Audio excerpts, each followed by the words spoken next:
So guys, how do you think to clean this kind of backyard? So there were lots of leaves, guys, along with the stone. So this part is already clean.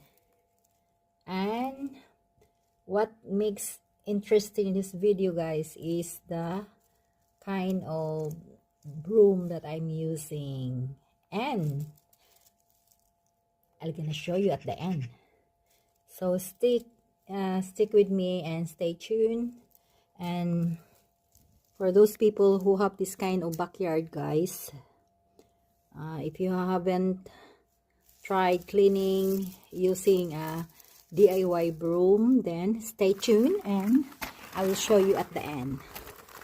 So that's our backyard. There's a lot of leaves along with the stone. So if you're using a broomstick, there's a chance that the tiny stone will get along with your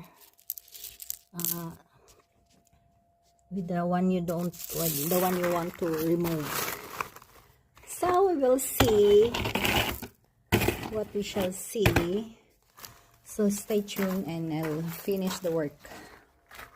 So for now we will do it like that.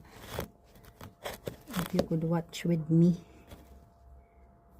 see how it works.